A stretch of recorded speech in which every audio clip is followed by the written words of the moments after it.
Hello and welcome to this edition of Beyond the Politics, our regular examination of the events happening right here in the Quinte region and the people who work so hard behind the scenes to make it all happen. I'm your host, Paul Martin. Joining me as always, my co-host, columnist for the Belleville Intelligencer, Colin Mackay. Thanks, Paul. And our special guest for this edition, CEO of the Quinte West Chamber of Commerce, Suzanne Andrews. Hello. First, I'd like to take a quick moment. This is not our usual format for the show. I am broadcasting from home. We follow all COVID protocols as we have right through the run of the show since it began a year and a half ago. And earlier today, I tested positive on a rapid test. So as a precaution, I am doing this from home and will conduct our business otherwise. So Suzanne, that actually leads us to our first topic, which it seems to be COVID is basically everywhere these days. So what challenges has this brought, especially for small businesses in Quinte West? You know, the challenges have been ongoing, and really the number one challenge that I think has existed from the very beginning and all the way through even now to the sixth wave, I think they say we're in, has been, the communication around changing policy, changing restrictions. And that's really the biggest role that I feel the Quinte West Chamber has played throughout the pandemic, the 2 years of the pandemic, has been, that curation of information to make sure that the businesses, especially the small businesses, had the most up-to-date, focused information that they needed to make decisions for their business. None of them wanted to break the rules, and they needed to know what the rules were, especially as they kept changing. So in the early days, when we started to realize like how widespread these lockdowns were going to be, it wasn't going to be a 2-week work from home. It was going to be months and months of remote work and staffing and closure of businesses. The funding and access to capital to help them, invest in PPE and other things that they needed to keep their staff and their customers safe. And so it just changed, so rapidly. The government would come out with a policy, and then, they would change it. And that's not a bad thing. They changed it quite often because of people like the Chamber Network were lobbying, saying, hey, there's too many loopholes, there's businesses that are being left out, or this funding isn't enough, this is too complicated, people aren't able to access it.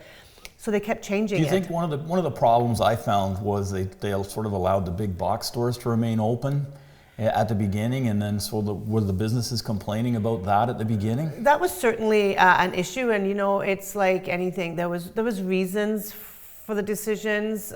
We may not always agree with what those reasons were, but certainly the changing landscape was very stressful for businesses, especially small businesses. The amount of stress, and so we started doing updates. And in the beginning, I'm thinking back to March, April 2020. We were probably doing those updates like 2 to 3 times a week. They were just very simple emails, but it had links to the latest information. So would the businesses go to your website and look for that, or would you sort of go to them and say, this is how it's changing, these are the rules, and this is what these are the things you can apply to, that type of thing? Yeah, is that what you mean? Yeah, it was a direct email, and it was very plain. We didn't want to put any images or make it fancy. It was just really important that it was very straightforward and easy for businesses to see, okay, this is the latest information on, as an example, the CEBA funding. This is the latest information on the wage subsidy. And so we made it very simple, and we made sure that it had all that information, because, when they watched the news at night, so much of the news would be focused on what was happening with seniors, what was happening, in schools and other places, but they didn't necessarily focus on the effects of the businesses. Sort of overlooked a little bit? I think it just was, they appeal to the masses, right? Whereas we were appealing to business owners and people that were making decisions for that business. And so, they needed to make sure that what the information that they were looking at to make decisions about their business was actually relevant to their business and wasn't just a wider information that was meant for the masses, so to speak.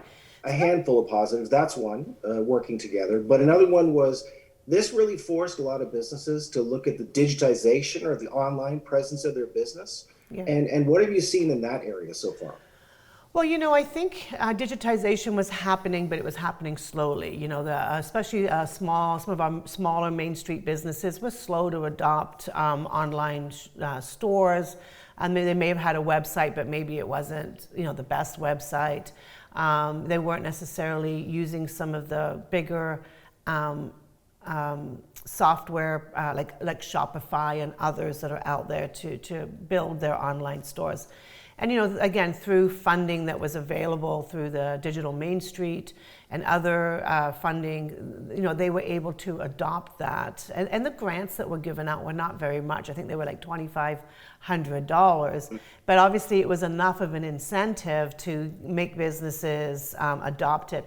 And again, thinking back to 2020 and even parts of 2021, retailers were closed, right? So being able to have an online store was a way that they could still sell goods without having their doors open. So was it up to you then to tell customers and the businesses that look online, you might be able to order something from these stores because they've now got a way of doing so?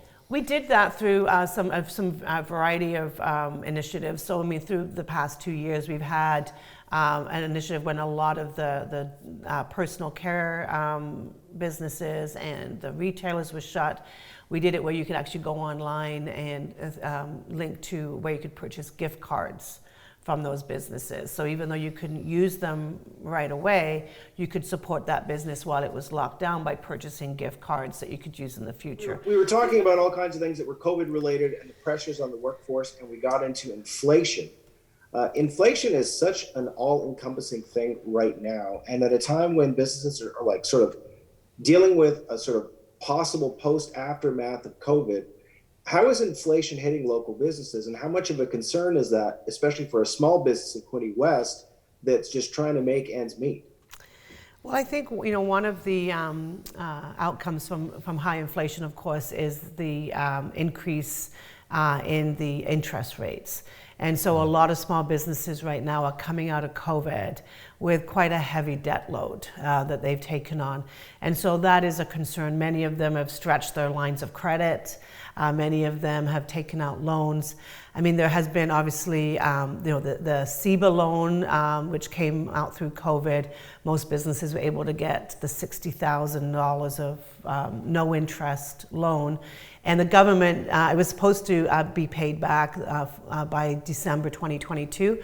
And actually, I was on a call lobbying along with other people to the federal government saying, we need to extend that because businesses, back when that deadline first came out after I think the third wave, businesses were confident that they would be able to pay it back. But then, of course, we had, the fourth wave and the fifth wave. And so, even earlier this year, businesses were restricted and shut down. And so all of a sudden, that deadline was just very too close for comfort, and they didn't want to lose that non-repayable amount. So that's one loan that is it's been extended, so that's great. It's interest-free, which is great. You're CEO of the Quinte West Chamber of Commerce, but the Chamber does more than people think, and also you do more than people think, especially in terms of being on other boards and representing the Chamber in other ways. So talk about the role of the Chamber and also the other hats you hold while you're in that. Yeah, so a few years ago we redid our mission and our vision for the Chamber, and I think one of the things that I really take to heart is that for us it really is about supporting and developing the economic and social part of our community, because they do go hand in hand, and I'm one of these people that really believes that everything is so interconnected, and when something good is happening on one hand, it affects so many other things. And so that mission really gives me a bit of a wide scope, because one of my jobs at the Chamber is to obviously support businesses and encourage entrepreneurship and things like that. But I take that social development of our community to heart, and so when I see an opportunity for the Chamber to support another group that is doing good things in our community, I certainly do what I can. And sometimes where I can help out the most is that strong administrative support. Want to get to the tough questions? It's time for Colin's Corner. Oh, well, Suzanne, do you have a particular animal that you prefer or like? You have cat, dog, whatever? Yeah, we have always had dogs. Never had a cat, so I think if it was a choice between a dog or a cat, I love all animals, but only ever really been a dog owner. Yeah. Do you have a particular beverage that you like to drink? Well, it depends on the season, but certainly a nice gin and tonic in the summertime is something that I enjoy. Out on a patio somewhere. Yeah, and I love all wines. I love to try different wines, and I love to travel, and when I travel, I try to drink the local wine and try it, or the local beer, because I think that's so much of the flavors of where we're at. So if you could travel, where would you go? I've been to so many places. I'm so fortunate. Well, there must be a favorite. Oh, I loved India. I was in Vietnam just as COVID hit, and loved Vietnam, and Europe, and I've got basically anywhere. I would go anywhere. If someone offers me a chance to go somewhere, I went to Egypt with my girlfriend in the fall of 2019 and loved it. I love exploring places and people and cultures, and I think the more you travel, the more you learn that we're all just the same, and really I love that. The cultures, and that's one of the things that we're trying to do at the Quinte West Chamber right now too, is really sort of showcase and celebrate the changing face of our business community. We are becoming more diverse. We are getting people of different ages, different backgrounds, opening businesses in Quinte West.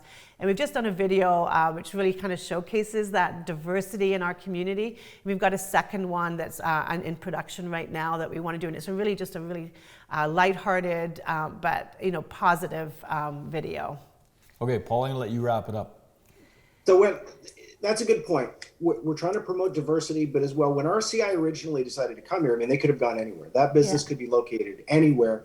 With a last minute, tell us what you use to try to bring people to Quinte West. What makes Quinte West attractive for people to set up new businesses? Well, you know what? Quinte West is a natural attraction. We have got the beauty of our community. It isn't overdeveloped. We've got a lot of green spaces. It's just a great place to raise a family.